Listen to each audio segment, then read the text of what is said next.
আজকে আপনাদের সাথে শেয়ার করছি মাত্র 1 কাপ ময়দা দিয়ে এবং মাত্র 3টি ডিম দিয়ে কিভাবে এইরকম একটা সুন্দর মালটা কেক আমি বাসায় তৈরি করে নিলাম। কেকটা দেখতেই পাচ্ছেন কতটা বেশি স্পঞ্জি হয়েছে এবং অনেক বেশি টেস্টি ছিল। আমি বলবো দোকানের কেনা কেকের চেয়েও আমার বাসায় বানানো এই কেকটা অনেক বেশি মজার হয়। বাচ্চা তো অনেক বেশি প্রশংসা করেই, সাথে বাচ্চার বাবাও প্রশংসা করতে থাকে। আর এই কেকটা বানাতেও যেমন সহজ, খেতেও কিন্তু তেমনটাই অনেক বেশি টেস্টি। কেক বানানোর জন্য প্রথমে আমি একটা মালটা নিয়ে মালটার রসটা আমি চিপড়ে এইভাবে বের করে নিয়েছি। এখন দিয়ে দিয়েছি 1 কাপ ময়দা, দিয়ে দিচ্ছি বেকিং পাউডার 1 চামচ, বেকিং সোডা হাফ চা চামচ। এখন হচ্ছে ভালো করে এই যে চেলে নিচ্ছি। চেলে নেওয়ার পর এক্সট্রা যে ময়দাগুলো ছিল বা এক্সট্রা যে অংশটা সেটা আমি ফেলে দিয়েছি। কেক যে পাত্রে বেক করব সেই পাত্রটা একটু ভালো করে তেল ব্রাশ করে একটা পেপারস দিয়ে দিলাম। এখন আমি আলাদাভাবে এটা সরিয়ে রাখছি। এখন হচ্ছে মেইন যে হচ্ছে কেকের যে বেটারটা তৈরি করা, কেকের যে ফোমটা তৈরি করা, এখানেই হচ্ছে মেইন পারদর্শিতা দেখাতে হবে।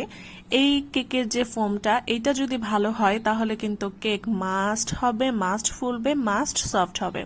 প্রথমে 3টা ডিম নিয়ে নিয়েছি। ডিম নেওয়ার পরে হচ্ছে 5 মিনিট হচ্ছে বিট করে নিয়েছি। বিট করার পরে এখানে 1/3 কাপ হচ্ছে চিনি দিয়ে দিলাম। চিনিটা কিন্তু আমি একেবারেই দিলাম না, 3বারে আমি চিনিটা দিয়েছি, দেখতেই পাচ্ছেন। কেকের ফোমটা দেখেন কতটা বেশি ফোমি হয়েছে।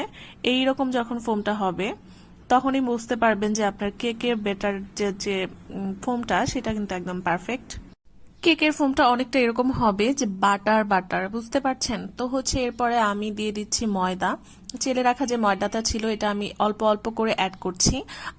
দিয়ে দিয়েছি 1/4 কাপ হচ্ছে সাদা তেল। ময়দাটা অল্প অল্প করে দিচ্ছি আর অল্প অল্প করে আলতো হাতে মিশাচ্ছি।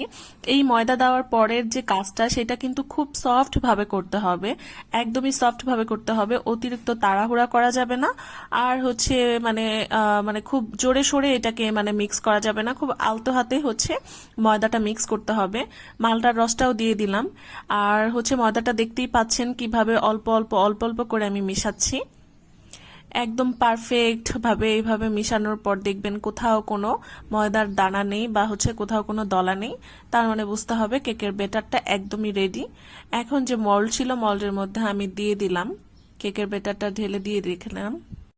চুলায় একটা পাত্র বসিয়ে আমি কিন্তু চুলার এই পাত্রটা প্রি হিট করে নিয়েছি 10 মিনিট। এরকম লো আছে 10 মিনিট প্রি হিট করার পর কেকের এটা বসিয়ে দিলাম এবং মিডিয়াম টু লো আছে আমি 45 মিনিট হচ্ছে কেকটা বেক করে নেব। এখন দেখেন সম্পূর্ণ কিন্তু আমার কেকটা রেডি। আর দেখেন কালারটাও এত বেশি সুন্দর, খেতে মাশাল্লাহ এত বেশি মজা ছিল, আলহামদুলিল্লাহ কি বলবো। আর দেখেন কত স্পঞ্জি হয়েছে, অনেক সফট ছিল আর একদম দোকানের থেকেও পারফেক্ট একটা কেক। আপনারা চাইলে বাসায় এইভাবে বানিয়ে বাচ্চাদেরকে অনেক বেশি ইমপ্রেস করতে পারেন, সাথে বড়দের তো কোনো কথাই নাই। আর দোকানের অস্বাস্থ্যকর কেক খাওয়ার চেয়ে আমার কাছে মনে হয় বাসায় একটু সময় নিয়ে এইভাবে কেক বানিয়ে দিলে বাচ্চাদের জন্য এটা স্বাস্থ্যসম্মত, প্লাস বড়দের জন্য। আজকের ভিডিওটা কেমন লেগেছে আশা করছি কমেন্টসের মাধ্যমে আপনারা জানাবেন। আর কে কোথা থেকে আমার এই ভিডিওটা দেখছেন একটু জানাতে পারেন। আজকের মতো বিদায় নিচ্ছি, সবাই অনেক বেশি ভালো থাকবেন। আবার দেখা হবে নতুন কোনো ভিডিওতে। আল্লাহ হাফেজ।